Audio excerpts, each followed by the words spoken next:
ವಾಡಿಕೆ ರೀತಿಯಲ್ಲಿ ಮುಂಗಾರು ಮಳೆ ಬರ್ತಾ ಇಲ್ಲ. ಹಾಗಾಗಿ ರಾಜ್ಯಕ್ಕೆ ಕರ್ನಾಟಕಕ್ಕೆ ಬರಗಾಲದ ಗಂಡಾಂತರ ಕಾದಿದೆ ಅನ್ನೋ ಚರ್ಚೆಗಳಾಗ್ತಾ ಇದೆ.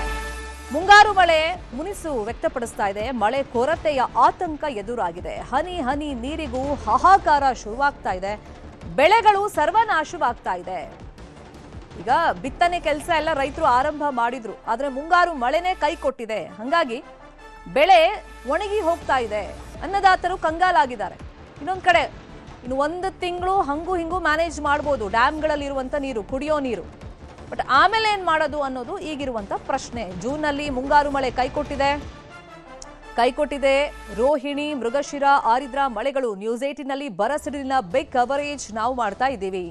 ಇನ್ನೊಂದು ಕಡೆ ಸರ್ಕಾರ ಕೂಡಲೇ ಎಚ್ಚೆತ್ತುಕೊಳ್ಬೇಕು ಅನ್ನೋ ಆಗ್ರಹಗಳು ವ್ಯಕ್ತವಾಗ್ತಾ ಇದೆ. ಹಿಡಕಲ್ ಡ್ಯಾಮ್ ಖಾಲಿ, ಕೆಲವು ಡ್ಯಾಮ್ಗಳಲ್ಲಿ ಡೆಡ್ ಸ್ಟೋರೇಜ್ ತಲುಪಿದೆ. ಅಟ್ಲೀಸ್ಟ್ 50% ಆದರೂ ಜೂನ್ ಅಂತ್ಯದ ವೇಳೆಯಲ್ಲಿ, ಜೂನ್ ಮುಗಿಯೋ ಸಂದರ್ಭದಲ್ಲಿ ಡ್ಯಾಮ್ಗಳು ತುಂಬಿಕೊಳ್ಬೇಕಾಗಿತ್ತು ವಾಡಿಕೆಯಂತೆ ಮಳೆ ಬಂದಿದ್ರೆ. ಆದರೆ ಈ ಸತಿ ವಾಡಿಕೆಯಂತೆ ಮಳೆ ಬರದ ಹಿನ್ನೆಲೆಯಲ್ಲಿ ಎಲ್ಲ ಕಡೆ ಡ್ಯಾಮ್ಗಳು ಖಾಲಿ ಆಗ್ತಾ ಇದೆ. ಡೆಡ್ ಸ್ಟೋರೇಜ್ ರೀಚ್ ಆಗ್ಬಿಟ್ಟಿದೆ. ಇನ್ನೊಂದು ಕಡೆ ಬಿತ್ತನೆಯ ಒಂದು ಸೀಸನ್ ಇದು. ಎಲ್ಲ ತಯಾರಿಗಳನ್ನು ರೈತರು ಮಾಡ್ಕೊಂಡಿದ್ರು.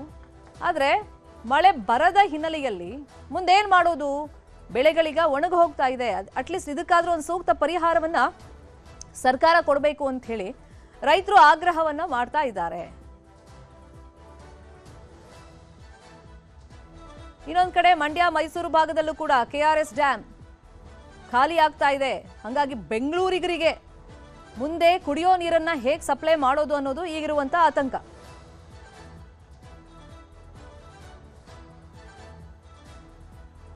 ಒಂದ್ ಕಡೆ ಬರಗಾಲ ಆವರಿಸುತ್ತಾ ಈ ವರ್ಷ ಅಂತೇಳಿ, ಯಾಕಂದ್ರೆ ಈ ಹಿಂದೆನೆ ಹವಾಮಾನ ಇಲಾಖೆ ಅಂತದೊಂದು ಮುನ್ಸೂಚನೆಯನ್ನ ಕೊಟ್ಟಿತ್ತು. ಅಂದ್ರೆ ವಾಡಿಕೆಯಂತೆ ಈ ಸತಿ ಮಳೆ ಬರಲ್ಲ, ಮುಂಗಾರು ಮಳೆ ನಿರೀಕ್ಷೆ ಮಾಡಬೇಡಿ ಅಂತ ಮೊದಲೇ ಹೇಳಿದ್ರು. ಆದ್ರೆ ಈಗ ನೋಡಿದ್ರೆ ಒಂದ್ ಕಡೆ ನೀರಾವರಿಗೂ ನೀರು ಸಿಗ್ತಾ ಇಲ್ಲ, ಇನ್ನೊಂದ್ ಕಡೆ ಕುಡಿಯೋ ನೀರಿಗೂ ಏನಾದ್ರೂ ತತ್ವಾರ ಬರುತ್ತಾ, ಹಾಹಾಕಾರ ಶುರುವಾಗತ್ತಾ ಅಂತೇಳಿ ಈಗ ಜನ ಆತಂಕದಲ್ಲಿದ್ದಾರೆ.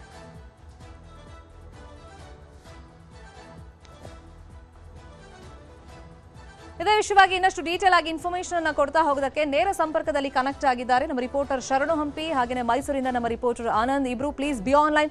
ನಿಮ್ಮಿಂದ ಮಾಹಿತಿಯನ್ನು ಪಡ್ಕೊಳ್ತಾ ಹೋಗ್ತೀನಿ. ಅದಕ್ಕೂ ಮುಂಚೆ ಬ್ರೇಕಿಂಗ್ ನ್ಯೂಸ್ ಇದೆ. ಕರ್ನಾಟಕಕ್ಕೆ ಕಾದಿದೆ ಭೀಕರ ಜಲಕ್ಷಾಮ.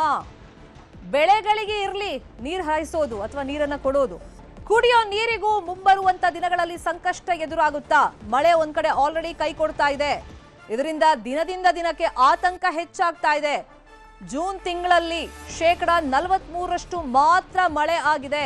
ಎಲ್ಲಿ ಮಳೆ ಬಂತು ಹೋಯ್ತು ಅನ್ನೋದೇ ಗೊತ್ತಾಗ್ಲೇ ಇಲ್ಲ. ಮಳೆಗಾಲ ಅನ್ನೋ ಫೀಲೇ ಬರಲಿಲ್ಲ.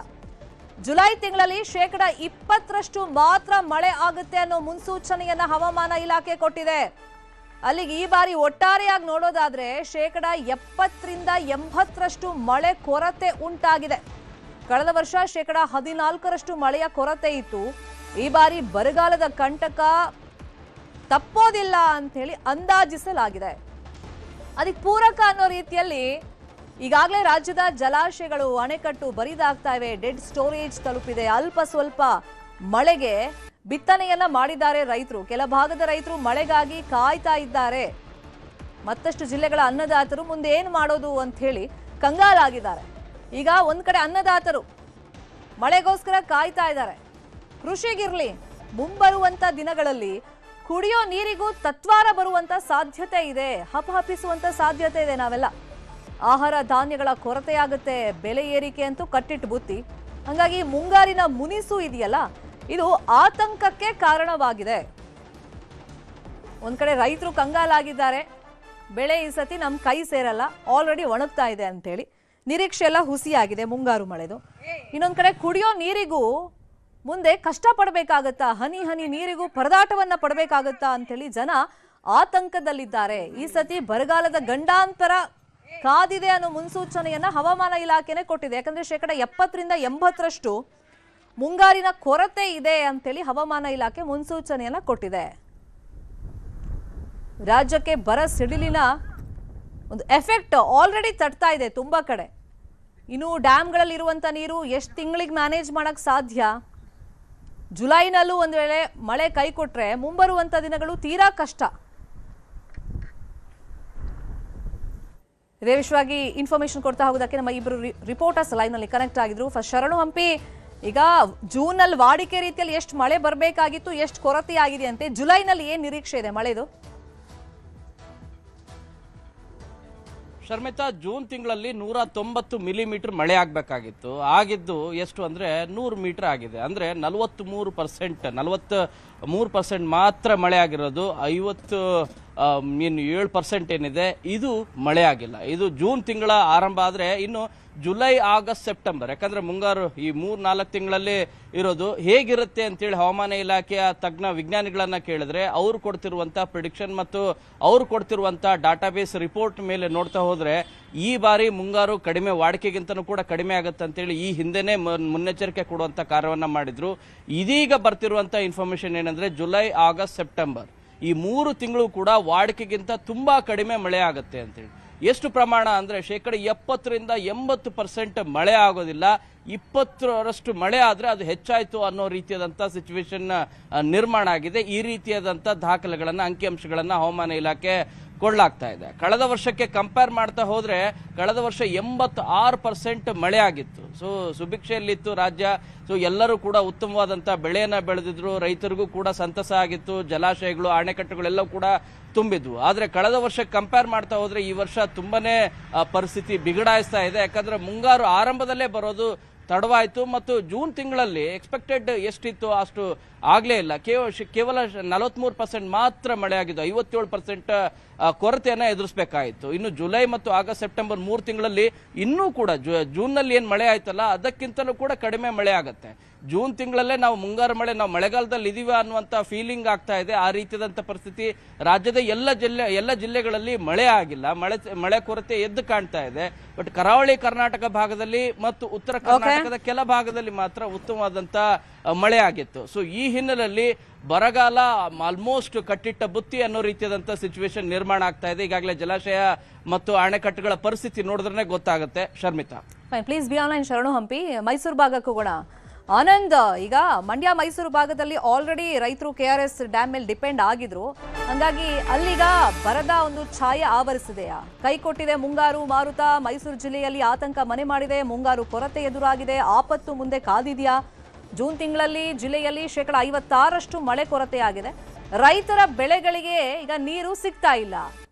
ಮುಂಗಾರು ಮಳೆ ಪರ್ಯಾಯ ಬೆಳೆಯನ್ನ ಪದ್ಧತಿ ಅನುಸರಿಸೋದಕ್ಕೆ ಸೂಚನೆಯನ್ನ ನೀಡಲಾಗಿದೆ. ಡ್ಯಾಮ್ಗಳು ಬರಿದಾಗ್ತಾ ಇದೆ. ನಾಲೆಗಳಿಗೆ ನೀರು ಹರಿತಾ ಇಲ್ಲ. ಭತ್ತ, ಕಬ್ಬು ಬದಲು ರಾಗಿ, ಜೋಳ ಬೆಳೆಯೋದಕ್ಕೆ ಸೂಚನೆಯನ್ನ ನೀಡಲಾಗಿದೆ. ರೈತರಿಗೆ ಕೃಷಿ ಇಲಾಖೆ ಸೂಚನೆಯನ್ನ ಕೊಟ್ಟಿದೆ.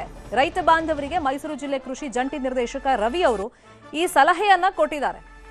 ಈ ಸತಿ ನೀವು ಮಾಮೂಲಿ ಪ್ರತಿ ವರ್ಷ ಹೆಂಗ್ ಮುಂಗಾರು ಸೀಸನ್ ನಲ್ಲಿ ಬೆಳೆ ಬೆಳೀತಾ ಇದ್ರಿ, ಅದು ಬೇಡ, ಪರ್ಯಾಯವಾಗಿ ಒಂದು ಬೆಳೆ ಪದ್ಧತಿಯನ್ನ ಅನುಸರಿಸಿ ಅಂತ ಹೇಳಿ ಸೂಚನೆಯನ್ನ ಕೊಟ್ಟಿದ್ದಾರೆ. ಅಂದ್ರೆ ತೀರಾ ನೀರಾವರಿಯಾಗಿ ಏನ್ ಬೆಳೆ ಬೆಳೀತಾರೆ ಅಂತ ಬೆಳೆಗಳನ್ನ ಈ ಸತಿ ಬೆಳೆಯಕ್ಕೆ ಸಾಧ್ಯ ಇಲ್ಲ. ಕಾರಣ ಮಳೆ ಕೊರತೆ ಇರೋದ್ರಿಂದ ಭತ್ತ, ಕಬ್ಬು ಬದಲು ರಾಗಿ, ಜೋಳವನ್ನ ಬೆಳೀರಿ ಅಂತ ಹೇಳಿ ಸೂಚನೆಯನ್ನ ಕೊಟ್ಟಿದ್ದಾರೆ. ಜಿಲ್ಲೆಯಲ್ಲಿ ಪ್ರಮುಖವಾಗಿ ನಮ್ಮ ಪೂರ್ವ ಮುಂಗಾರು ಏನಿತ್ತು, ಪೂರ್ವ ಮುಂಗಾರು ಅಂದರೆ ಮಾರ್ಚ್, ಏಪ್ರಿಲ್, ಮೇ ಅಂತೀವಿ, ಅದು ಕೊರತೆ ಇದೆ. ಪೂರ್ವ ಮುಂಗಾರು ಕೂಡ ಕೊರತೆ ಇದೆ. ಈಗ ನಾವು ತಿಂಗಳುವಾರು ಹೇಳೋದಾದರೆ ಏಪ್ರಿಲ್ ಮಾಹೆನಲ್ಲಿ 85% ಕೊರತೆ ಇದೆ. ಮೇ ಮಾಹೆನಲ್ಲಿ 23% ಕೊರತೆ ಇದೆ. ಈಗ ಜೂನಲ್ಲಿ ನೆನ್ನೆವರೆಗೆ 56% ಕೊರತೆ ಇದೆ. ಸೊ ಒಟ್ಟಾರೆ ಮಳೆ ಕೊರತೆ ಇದೆ. ಫೋರ್ಕಾಸ್ಟ್ ಪ್ರಕಾರ ಇವನ್ ಈಗ ಒಂದು 2-3 ದಿವಸದಲ್ಲಿ ಮಳೆ ಬರ್ತದೆ ಅಂತ ಹೇಳಿದ್ದಾರೆ. ಮತ್ತು ಜುಲೈನಲ್ಲಿ ಮತ್ತೆ ಡ್ರೈ ಸ್ಪೆಲ್ಸ್ ಬರ್ತದೆ ಅಂತ ಹೇಳಿದ್ದಾರೆ. ಒಣ ಶುಷ್ಕ ವಾತಾವರಣ ಇರ್ತದೆ ಅಂತ. ಅದಕ್ಕೆ ಡ್ಯಾಮ್ಗಳಿಗೆ ನೀರು ಬರದೇ ಇರೋದ್ರಿಂದ ರೈತರು ಈಗ ರಾಗಿ ಬೆಳೆಯೋದ್ರಲ್ಲೇ ತಪ್ಪಿಲ್ಲ. ರಾಗಿ ಬರ ನಿರೋಧಕ ಶಕ್ತಿಯನ್ನು ಹೊಂದಿದೆ, ಅದನ್ನು ಬೆಳೆಯೋದು ಬಹಳ ಉತ್ತಮ. ಇವಾಗ ಏನಷ್ಟು ಡೀಟೇಲ್ ಆಗಿ ಇನ್ಫಾರ್ಮೇಶನ್ ಕೊಡ್ತಾ ಹೋದಕ್ಕೆ ನೇರ ಸಂಪರ್ಕದಲ್ಲಿ ಕನೆಕ್ಟ್ ಆಗಿದ್ರು ನಮ್ಮ ರಿಪೋರ್ಟರ್ ಆನಂದ್. ಮೈಸೂರು, ಮಂಡ್ಯ ಭಾಗದಲ್ಲಿ ರೈತರಿಗೆ ಕೃಷಿ ಇಲಾಖೆ ಏನ್ ಸೂಚನೆ ಕೊಟ್ಟಿದೆ? ಮತ್ತೀಗ KRS ಅಟ್ಲೀಸ್ಟ್ 50% ಇಷ್ಟೊತ್ತಿಗೆ ತುಂಬಬೇಕಾಗಿತ್ತು, ತುಂಬಿಲ್ಲ. ಹಂಗಾಗಿ ಬೆಂಗಳೂರಿಗೆ ಮುಂಬರುವಂತ ದಿನಗಳಲ್ಲಿ ಕುಡಿಯೋ ನೀರಿನ ಸಮಸ್ಯೆ ಹೆಂಗ್ ಎದುರಾಗುತ್ತೆ, ಹೆಂಗ್ ಮ್ಯಾನೇಜ್ ಮಾಡೋದು? ಶರ್ಮಿತಾ, ಏನು ಮೈಸೂರು ಹಾಗೂ ಮಂಡ್ಯದ ಜೀವನಾಡಿ ಆಗಿರುವಂತದ್ದು KRS ಡ್ಯಾಮ್ ಹಾಗೂ ಕಬಿನಿ ಡ್ಯಾಮ್. ಈಗ ಬಹುತೇಕ 2 ಡ್ಯಾಮ್ಗಳಲ್ಲೂ ಕೂಡ ನೀರಿನ ಸಾಮರ್ಥ್ಯ ಕಡಿಮೆ ಆಗಿರುವಂತದ್ದು. ಪೂರ್ವ ಮುಂಗಾರು ಈಗಾಗಲೇ ಕೈಕೊಟ್ಟಿದೆ. ಇನ್ನು ಮುಂಗಾರು ಮಳೆ ಈಗಾಗಲೇ ರಾಜ್ಯಕ್ಕೆ ಎಂಟ್ರಿ ಕೊಟ್ಟಿದ್ರು ಸಹ ಮಳೆ ಆಗ್ತಾ ಇಲ್ಲ. ಈ ಹಿನ್ನೆಲೆಯಲ್ಲಿ ಕೃಷಿ ಇಲಾಖೆ ರೈತರಿಗೆ ಒಂದು ಸಲಹೆಯನ್ನ ಕೊಡ್ತಾ ಇದೆ. ಯಾರು ಕೂಡ ಬಹುತೇಕವಾಗಿ ಯಾಕಂತ ಹೇಳಿದ್ರೆ ಮೈಸೂರು ಮಂಡ್ಯ ಭಾಗದಲ್ಲಿ ಅತಿ ಹೆಚ್ಚು ಭತ್ತವನ್ನ ಬೆಳೀತಾರೆ. KR ನಗರ, ನಂಜನಗೂಡು, ನರಸೀಪುರ, SD ಕೋಟೆ ಭಾಗದಲ್ಲಿ ಯಾರು ಕೂಡ ಈ ಬಾರಿ ಭತ್ತವನ್ನ ಬೆಳೆಯುವ ಸಾಹಸಕ್ಕೆ ಕೈ ಹಾಕಬೇಡಿ. ಯಾಕಂತ ಹೇಳಿದ್ರೆ ಈಗಾಗಲೇ ಮಳೆ ಕೊಡ್ತಾ ಇರುವಂತದ್ದು. ಆ ಹಿನ್ನೆಲೆಯಲ್ಲಿ ರಾಗಿ, ಜೋಳ, ದ್ವಿದಳ ಧಾನ್ಯಗಳನ್ನ ಅತಿ ಹೆಚ್ಚಾಗಿ ಬೆಳೆದು ನೀವು ಬೆಳಿಬೇಕು. ಅಲ್ಲದೆ ಭತ್ತವನ್ನ ಹಾಕಿ ಕೈ ಸುಟ್ಟುವಂತ ಕೆಲಸಕ್ಕೂ ಕೂಡ ಮುಂದಾಗಬೇಡಿ. ಈಗಾಗಲೇ ಮಳೆಯ ಕೊಡ್ತಾ ಇದೆ. ಡ್ಯಾಮ್ ನಲ್ಲಿ ಸರಿಯಾದ ರೀತಿಯಲ್ಲಿ ನೀರಿಲ್ಲ. ಹಾಗಾಗಿ ರೈತರ ಹೊಲ ಗದ್ದೆಗಳಿಗಿರ್ಲಿ, ಕುಡಿಯೋ ನೀರಿಗೂ ಕೂಡ ಅಭಾವ ಉಂಟಾಗಬಹುದು. ಮುಂದಿನ ದಿನಗಳಲ್ಲಿ ಅಂದ್ರೆ ಜುಲೈ ಎಂಡ್ ಆಗಸ್ಟ್ ವೇಳೆಗೆ ಮಳೆ ಏನಾದರೂ ಸಂಪೂರ್ಣವಾಗಿ ಕೈ ಕೊಟ್ಟರೆ ಕುಡಿಯೋ ನೀರಿಗೂ ಕೂಡ ಹಾಹಾಕಾರ ಶುರುವಾಗುತ್ತೆ. ಆ ಹಿನ್ನೆಲೆಯಲ್ಲಿ ಈಗ ವಾಡಿಕೆ ಅಂತ ಕಳೆದ ಬಾರಿ 80 ಸೆಂಟಿಮೀಟರ್ ಹೆಚ್ಚು ಮಳೆಯಾಗಿತ್ತು. ಆದ್ರೆ ಈ ಬಾರಿ ಕೇವಲ 56% ಅಷ್ಟು ಕೊರತೆ ಇರುವ ಹಿನ್ನೆಲೆಯಲ್ಲಿ ರೈತರಿಗೆ ಒಂದು ಸೂಚನೆಯನ್ನ ಕೊಟ್ಟಿರುವಂತದ್ದು. Sharmita, fine, thank you Anand ಈ ಕ್ಷಣದ ಮಾಹಿತಿಯನ್ನು ಕೊಟ್ಟಿದ್ದಕ್ಕೆ.